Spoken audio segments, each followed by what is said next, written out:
اعوذ باللہ من الشیطان الرجیم بسم اللہ الرحمن الرحیم وَلَقَدْ نَصَرَكُمُ اللَّهُ بِبَدْرٍ وَأَنْتُمْ أَذِلَّةٌ فَاتَّقُوا اللَّهَ لَعَلَّكُمْ تَشْكُرُونَ صدق اللہ العظیم۔ اللہ تعالیٰ قرآن کریم میں ارشاد فرماتے ہیں کہ اللہ نے تو جنگ بدر کے موقع پر ایسی حالت میں تمہاری مدد کی تھی جب تم بالکل بے سر و سامان تھے، لہذا صرف اللہ ہی کا ڈر دل میں رکھو تاکہ تم شکر گزار بندے بن سکو۔ دوستو، اسلامی تاریخ میں دو غزوات بہت اہم ہیں اور وہ دونوں رمضان المبارک میں ہی ہوئے ہیں۔ ایک غزوہ بدر اور دوسرا فتح مکہ، یہ دونوں رمضان المبارک میں ہوئے۔ غزوہ بدر وہ 17 رمضان المبارک 2 ہجری کو، اور فتح مکہ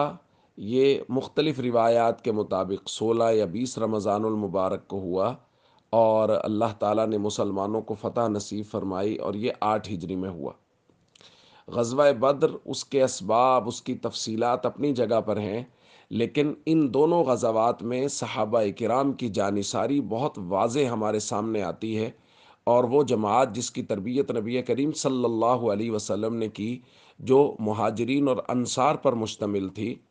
جب غزوہ بدر کے موقع پر وہ بالکل بے سر و سامان تھے۔ قرآن کہتا ہے بالکل بے سر و سامان تھے تم لوگ، لیکن اللہ نے تمہاری مدد کی اس لیے کہ وہ اللہ کے نبی کی محبت میں میدان کارزار میں اتر گئے تھے، اور انہوں نے اس بات کو بالکل نہیں دیکھا کہ ہمارے مقابلے جو لشکر آ رہا ہے وہ بہت بڑا لشکر ہے اور ہم ان سے اسباب کے درجے میں مقابلہ نہیں کر سکتے، بس وہ اللہ کے نبی کی محبت میں نکل کھڑے ہوئے۔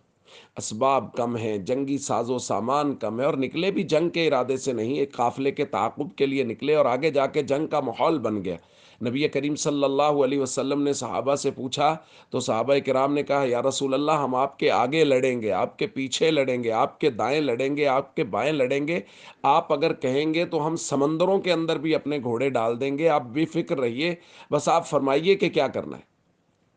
دوستو، اس جانثاری کی وجہ سے اسباب کے درجے میں اللہ رب العزت نے یہ کم وقت، صرف 8 سال میں مکہ مکرمہ جیسی جگہ کو فتح کروایا۔ اس لیے صحابہ کرام کی جماعت کی قربانیاں اور نبی کریم صلی اللہ علیہ وسلم کی مبارک قیادت، یہ دو خوبصورت چیزوں کا امتزاج تھا، جس کی بنیاد پہ اللہ رب العزت نے اسلام کو بہت تھوڑے وقت میں انتہائی غلبہ نصیب فرمایا۔ تو ہم سب کو یہ چاہیے، ہمارے لیے درس یہ ہے کہ ہم نبی کریم صلی اللہ علیہ وسلم سے کامل محبت کریں، اسلام کو جہاں ہماری ضرورت ہو ہم کھڑے ہوں۔